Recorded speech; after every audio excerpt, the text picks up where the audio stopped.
नमस्कार, RB news live में आपका स्वागत है। आप देख रहे हैं आजमगढ़ से संवाददाता महफूज खान की लाइव रिपोर्ट। कांग्रेस नेता तौकीर आजमी का आरबी न्यूज लाइव पर बड़ा बयान। नमस्कार दोस्तों, मैं हूं सोहेल सिद्दीकी और आप देख रहे हैं आरबी न्यूज लाइव एसएसडी देहाती खबर।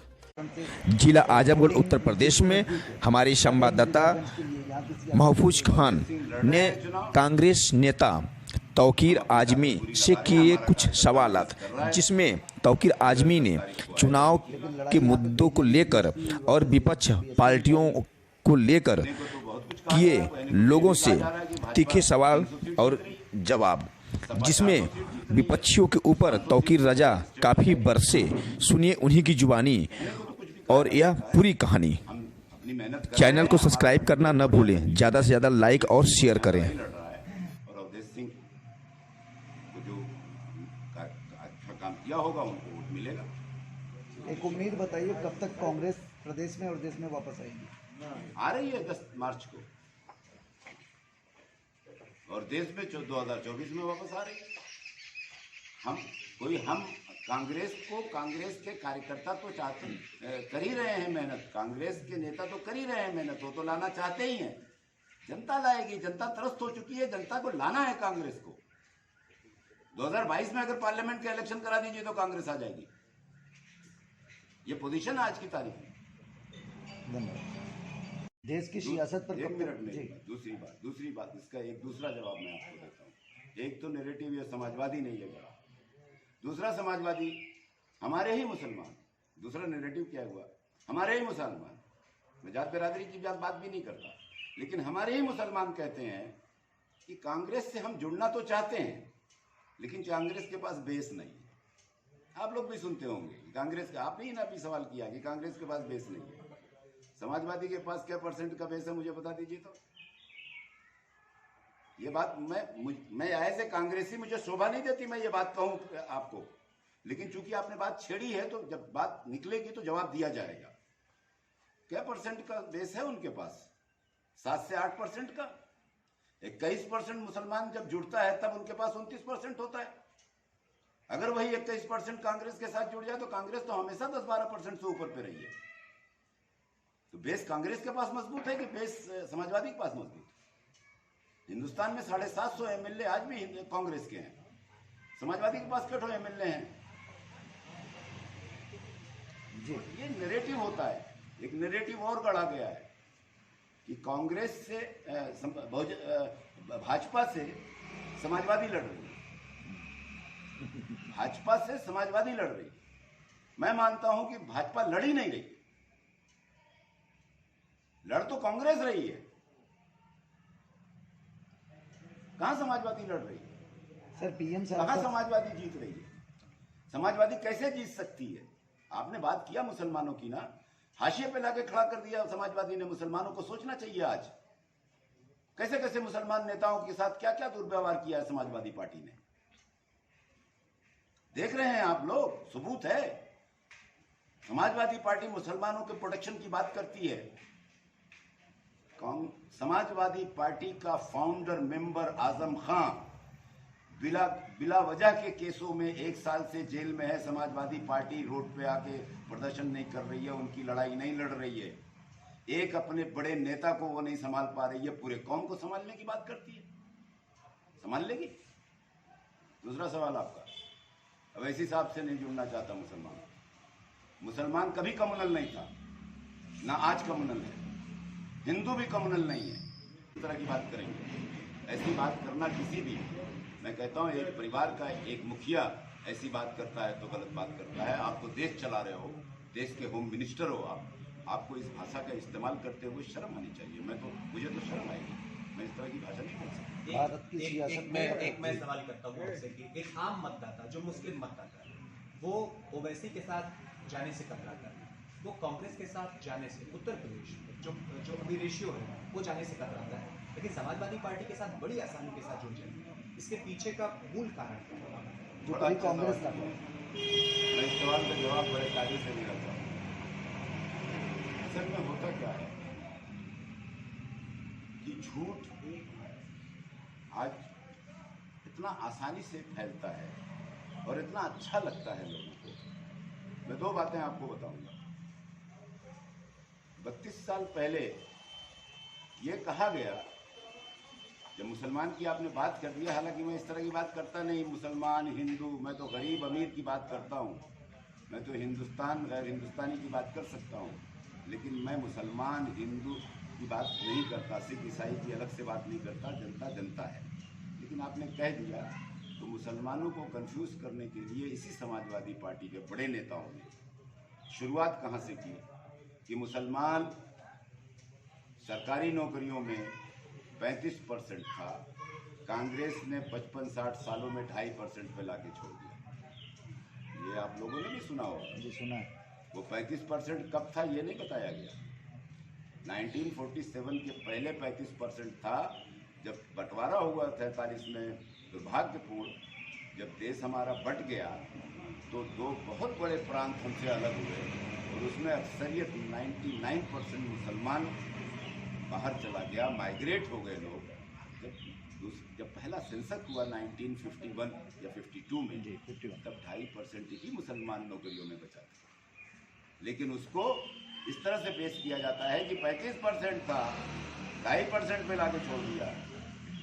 आज भी 35% है, अगर सबको मिला दो तो 40% है। मिला दो ना दोनों तीनों को मिला के अगर देखो तो आज 40% है।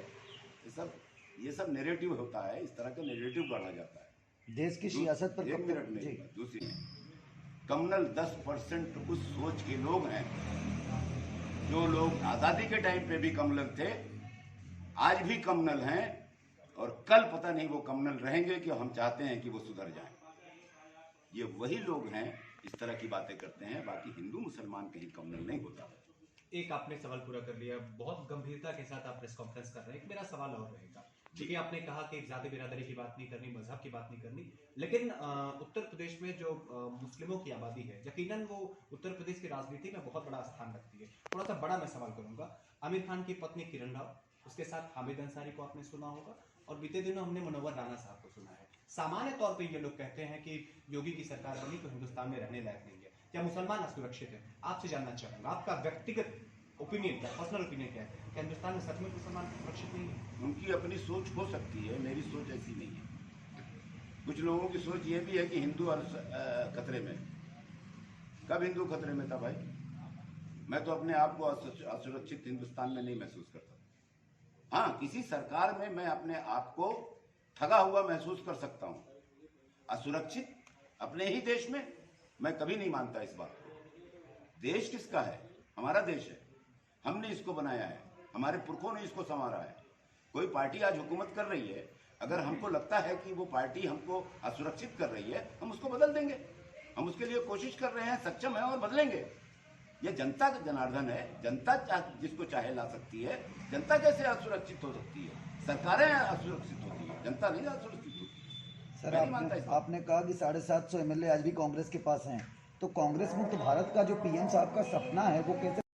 सर आपके मुताबिक आपकी कांग्रेस चढ़ के कदम चल रही है, 750 MLA आज भी पूरे देश में आपके पास हैं, लेकिन कांग्रेस मुक्त भारत का जो PM साहब का सपना था वो कैसे पूरा होगा सर? अब बीजेपी मुक्त भारत हो सकता है, मेरा जवाब यही है। जनता इसको देख रही है। देखिए होता क्या है कि मैंने पहले भी आपके एक सवाल का इसी तरह का जवाब दे चुका हूँ, आप ही ने सवाल किया। ये जमहूरियत है, राजशाही नहीं है, जमहूरियत है। यहाँ किसी सरकार से किसी को शिकायत हो सकती है। जनता को उम्मीदों पे कोई सरकार अगर पूरी नहीं उतरती है। आजमगढ़ कहती असली के मिल्कियत का शहर, आजमगढ़ यानी तमसा का तट, आजमगढ़ महापंडित हरिऔध की रूहानियत का शहर। दोस्तों मैं हूं अर्जुन और आप एक बड़ी प्रेस कॉन्फ्रेंस देख रहे हैं। मेरे साथ जुड़े हैं तौकीर आजमी साहब। आप यूपी ओवरसीज कांग्रेस कम्युनल का पूरा काम फॉरेन में देखते हैं। एक सवाल के साथ से शुरुआत करता हूँ। आजमगढ़ की 9 विधानसभा सीटें और यूपी की कुल मिलाकर के 403 विधानसभा सीटें, क्या लग रहा है कांग्रेस किस तरीके से पूरे के पूरे स्टेट्स में फाइट करेगी और आजमगढ़ में क्या स्थिति दिख रही है? क्योंकि आज आप आए हैं, माहौल कैसा लग रहा है? मैं खासतौर से अपने इलाके में आजमगढ़ में इलेक्शन 4 तारीख को है, इसलिए मैं अभी इस इलाके में आ गया हूँ। इसके पहले दूसरी जगहों पे भी मैं वो बाहर था, लेकिन मैं अपना योगदान जो कर सकता था वो कर रहा था। पिछले 3 सालों से जब से प्रियंका जी ने प्रभार संभाला है यहाँ पे संगठन इस तरह से मजबूत किया है, जिस तरह से ग्राउंड पे हमारे कार्यकर्ताओं ने, हमारे नेताओं ने काम किया है, हमको पूरी उम्मीद है और हम पूरी अच्छी 4 फेज के इलेक्शन हो चुके हैं। इन 4 फेज में हमको पूरी उम्मीद है कि हमको एक बहुत बड़ा मैंडेट मिलेगा, हमको हमारी मेहनत का सिला मिलेगा। एक परसेप्शन था आज से 4-5 साल पहले, 25 सालों के बाद कांग्रेस का संगठन नहीं है, ये कहा जाता है। आज भी नेशनल मीडिया इस बात को अक्सर दोहराता है कि कांग्रेस का संगठन नहीं है। कांग्रेस का संगठन पूरी दुनिया में जितना मजबूत है, दूसरी किसी हिंदुस्तान की किसी पार्टी का संगठन इतना मजबूत है। यूपी में थोड़ा सा कमजोर हुआ था, लेकिन पिछले 3 सालों में प्रियंका जी ने जिस तरह से कांग्रेस के संगठन को खड़ा कर दिया है, उसका सबूत है प्रियंका जी के रोड शो, प्रियंका जी की रैलियां, उसका सबूत है कोरोना काल में कांग्रेसियों का योगदान, उसका सबूत है जनता की लड़ाई रोड पे इस तरह से कांग्रेस के कार्यकर्ताओं ने पिछले 2 सालों में लड़ी है। ये सारी चीज़ें सबूत है। उसका रिजल्ट लेने का टाइम है। 10 मार्च को जब रिजल्ट आएगा तो सारा मीडिया यही कहेगा कि हम कुछ कह रहे थे और हुआ कुछ है, क्योंकि हमको बहुत बड़ा मैंडेट मिलने वाला है। ये हमारी उम्मीद है। पश्चिम यूपी में आपका जनाधार तो कुछ दिखता है, दहाई के आंकड़े तक पिछली बार पहुँचते आप रहोगे, बावजूद अलायंस में होने के बावजूद। लेकिन पूर्वांचल में आप बिल्कुल एकदम बोलते हैं ना, तो उसको बदल दिया जाता है। कांग्रेस ने, इन्होंने अभी 7 साल में जो हाल कर दिया हिंदुस्तान का, क्या 70 साल में कांग्रेस ने उसका 1% भी वैसा कभी सोचा होगा आपने? नहीं, देश में बहुत सारे आंदोलन हुए, लेकिन बावजूद इसके इतनी क्रूरता, इतनी बर्बरता तो नहीं दिखाई। नहीं, तो फिर आप ये कैसे कह सकते हैं कि ये इनका नारा था कि कांग्रेस मुक्त भारत। जी, ये पॉसिबल है कि कांग्रेस मुक्त भारत? कांग्रेस मुक्त भारत कैसे हो सकता है? गांधी जी का देश, गांधी जी मुक्त हो सकता है? कांग्रेस मुक्त का मतलब गांधी जी मुक्त, तो क्या मतलब ये उनका भारत बनाएंगे अब गोडसे का? लेकिन दिन प्रतिदिन उनकी विचारधारा के लोग गोडसे की विचारधारा पे या आरएसएस संघीय मानसिकता के लोग दिन प्रतिदिन चढ़ते जा रहे हैं और उनका सूरज चढ़ता जा रहा है, परवान चढ़ रहे हैं वो, मतलब 3-3, 4-4 चुनाव वो क्लियर। प्राइवेट संस्थाएं गोडसे की पूजा कर दें तो गोडसे महान नहीं हो जाते। सरकार में अगर इतना दम है तो गोडसे की एक प्रतिमा बना के बता देना। चैलेंज करते हैं सरकार को कि गोडसे की एक प्रतिमा बना दो, जैसे तुम्हारे चमचे पूजा करते हैं गोडसे की, तुम एक प्रतिमा उनकी बना के माला चढ़ा दो, तो हम जाने कि ये सरकार में दम है। एक मेरा सवाल थोड़ा सा हेल्दी कन्वर्सेशन की तरफ आते हैं सर, बहुत आक्रामक निश्चित तौर पर बेहतर बयानबाजी। एक मेरा सवाल आपसे ये रहेगा कि यदि कांग्रेस किसी परिस्थिति में, सियासत में हाइपोथेटिकल चीजें नहीं कही जाती, यदि कांग्रेस बहुमत के आसपास उत्तर प्रदेश विधानसभा चुनाव में फटकती है, तो आपने जैसा अब तक पिछले 25 मिनट से बयान दिया है, उसमें कतई कहीं नहीं लगा कि नहीं आप भाजपा की हिमाकत करते हैं, न तो आप सपा के साथ जाने की बात करते हैं। अगर गठबंधन की बात आती है तो फिर आप जाएंगे किसके साथ? देखिए, एक बात स्पष्ट है कि कांग्रेस एक ऐसी पार्टी है जिसने कभी ना भाजपा के साथ गठबंधन किया है, न करेगी, न कभी सोच सकती है।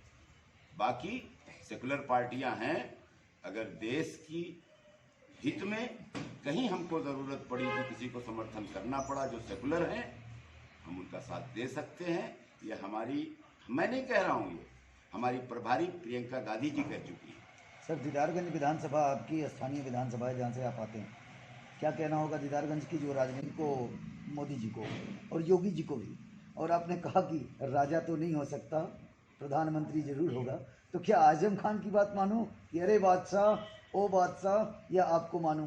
मैं उस भाषा को भी पसंद नहीं करता जी, आजम खान बहुत बड़े नेता हैं, मैं उनको कुछ कहना नहीं चाहता, इसलिए नहीं कि वो मुसलमान हैं। आजम खान एक सीनियर लीडर है और आजम खान ने कुछ अच्छे काम भी किए होंगे। हर सीनियर लीडर कुछ अच्छा काम भी करता है, कुछ गलतियां भी करता है, लेकिन इस भाषा से उनके मैं सहमत नहीं हूँ, क्योंकि मैं मोदी जी को ओ बादशाह या मोदी जी कहते हैं ओ दीदी, मैं नहीं कह सकता।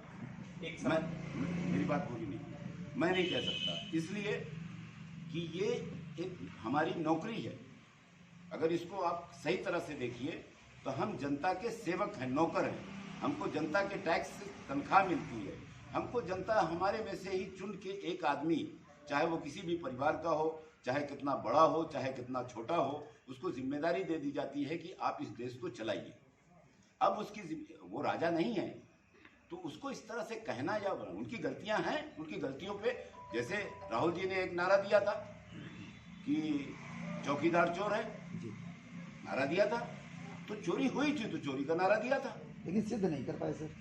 सिद्ध भी हुआ। लेकिन अब सारी संस्थाएं कंट्रोल में हैं, आप लोग सारी चीजें जानते हैं, बदल दीजिए सरकार, आप लोग साथ दीजिए। मीडिया साथ नहीं दे रहा है, मैं सच्चाई से कह रहा हूं। आप लोग मीडिया हो, पूरा मीडिया अगर साथ दे दे और सच्चाई को उजागर कर दे, तो जितना भ्रष्टाचार इस 7 साल की सरकार में हुआ है, पिछले 70 सालों में उसका 5% भ्रष्टाचार नहीं हुआ होगा। आज रक्षा मंत्री राजनाथ सिंह की रैली हुई थी सर, उन्होंने अपने संबोधन में सीना ठोक कर बोला है कि सारी जितनी भी सरकारें बनती रही, बिगड़ती रही, सब में भ्रष्टाचार हुई, लूट हुआ, अपराध बढ़ा, यहाँ निवेश नहीं होने दिया गया। लेकिन अब ऐसी सरकार आई है कि बुलडोजर का खौफ हर किसी को है, यहाँ पर सब कुछ पॉसिबल है जो कभी नहीं होता था। मैं ये उम्मीद नहीं करता था राजनाथ सिंह से। राजनाथ सिंह एक अच्छे लीडर थे, माना कि भाजपा में थे, लेकिन उनकी भाषा ऐसी हुआ नहीं करती थी पहले। आज जो वो भाषा बोल रहे हैं उनकी मजबूरी है, क्योंकि जो उनके सर में बैठे हुए हैं, जो लोग हुकूमत चला रहे हैं, उनकी भाषा बिगड़ी हुई है, तो मजबूरी है उनकी लय में लय मिलाना। ये तो राजनाथ सिंह से मुझे ये उम्मीद नहीं थी कि वो इस तरह की कामियाँ वो हमारे को नुकसान पहुंचा जाती हैं, कांग्रेस को। असल कांग्रेस कमजोर यही हुई है। एक सवाल मेरा आपसे रहेगा कि 55 साल से कहीं ज़्यादा अधिक तक कांग्रेस ने देश में शासन किया है, लंबे समय तक शासन किया है, लेकिन जिस शुचिता, जिस पारदर्शिता और जिस शिष्टाचार का प्रयोग कांग्रेस ने राजनीति में किया है, बिरला ही कोई दल होगा जिसने किया है। मैं 2-3 उदाहरण देकर के आपसे अपना सवाल करूंगा। मुद्दा शिष्टाचार से जुड़ा है। अभी पिछले दिनों अपनी बयानबाजी में अखिलेश यादव ने सीधे तौर पर कुंडा के राजा भैया को टारगेट किया था, कुंडा में कुंडी लगा। उसके बाद योगी बाबा कहते हैं कि मई जून को हम शिमला बना देंगे, लेकिन प्रियंका गांधी ने जो आदर्श अपने रैली और रोड शो में दिखाया है, जो लोगों से मिलने जुलने में दिखाया है, मुझे लगता है ये सबसे जुड़ी है। राजनीति में शिष्टाचार विहीन हो जाए, आपको क्या लगता है कि क्या लोगों को कांग्रेस से सीखना चाहिए? आपने तो जवाब खुद ही दे दिया। कांग्रेस ने शुरुआत की है हिंदुस्तान की आज़ादी से। ये हिंदुस्तान की आज़ादी की पार्टी है, आज़ादी की लड़ाई की लड़ने के लिए ये पार्टी बनाई गई। नेहरू जी ने लोगों के साथ क्या किया? पंडित जवाहरलाल नेहरू ने एक अकेले एमपी जीत के आए थे, वाजपेयी जी, उनको मंत्रालय में लिया था। ये शिष्टाचार नहीं था, ये शिष्टाचार ही तो था। कांग्रेस एक आदर्श है, इससे लोगों को सीखना चाहिए। हम देश चलाने के लिए पार्टी चला रहे हैं, हम देश चलाने के लिए हुकूमत में आने की कोशिश करते हैं, हम देश चलाने के लिए, लोगों की परेशानियों को दूर करने के लिए, देश की तरक्की के लिए हम राजनीति कर रहे हैं। राजनीति एक सेवा का भाव है। राजनीति बदला लेना, गुंडागर्दी करना, लोगों को जेल में डाल देना, बेगुनाह लोगों को फंसा देना, दो समुदायों को आपस में लड़ा देना, दो मजहब के लोगों को लड़ाना, ये राजनीति नहीं है। राजनीति उसको कहते हैं जहाँ जो राजा है, राजा तो नहीं कह सकते, लेकिन जो प्राइम मिनिस्टर की कुर्सी पे बैठता है, जो चीफ मिनिस्टर की कुर्सी पे बैठता है ना, उसके लिए अगर 24 करोड़ जनता का चीफ मिनिस्टर उत्तर प्रदेश में बना है, तो ऐसा नहीं है कि उसको वोट देने वाला 5 करोड़ था तो खाली वो 5 करोड़ का चीफ मिनिस्टर है, तो चीफ मिनिस्टर 24 करोड़ का है। सर आपसे एक सवाल और रहेगा कि आजम खान जब अपने संबोधनों में नाम लेते थे, नाम के बजाय बादशाह शब्द से नवाजते थे, इनको बोलते हैं ना कि लौट जाना, वो स्थिति हो जाए। तो जब जो अभी आपने बात कही कि बूथ तक प्रियंका जी की बदौलत इतनी मेहनत हुई है कांग्रेस में कि 3 साल में हम स्टैंड अप हो गए, तो अब कमर कस के अगर तैयार हैं तो रिजल्ट क्या दहाई के बाहर का होगा? आप तो दहाई की बात कर रहे हैं, हम तो सैकड़ों की बात कर रहे हैं। बात इसकी नहीं है। हमने जो पिछला गठबंधन किया था, शायद वो हमारी गलती थी। आप भी इसको मानेंगे कि वो हमारी गलती थी। और हमारी गलती क्या थी? हम एक नारा लेके आए थे 27 साल यूपी बिहार जी। कांग्रेस का संगठन उस वक्त भी खड़ा हो चुका था, लेकिन हमने एक ऐसी पार्टी के साथ गठबंधन कर लिया। गलतियां होती हैं पॉलिटिक्स में, वो हमारी मेजर मिस्टेक थी, हमें ऐसा लगता है। जनता भी इस बात को कहती है कि आपकी गलती थी। ये अखिलेश सरकार की नाकामियों का जो खमियाजा था वो हमको भुगतना पड़ा। तो हम 10 सीट पे रह गए, दहाई पे नहीं पहुंच पाए। एक ज़माना था कि हम सिर्फ उनसे 15-16 सीट मांग रहे थे गठबंधन में पार्लियामेंट की, और कोई पार्टी देने के लिए तैयार नहीं थी हमको। और हम अलग इलेक्शन लड़े थे और हम 22 सीट जीत के आए थे और सबसे ज़्यादा सीट हमारी थी 2009। तो हमको इलेक्शन अकेले ही लड़ना है।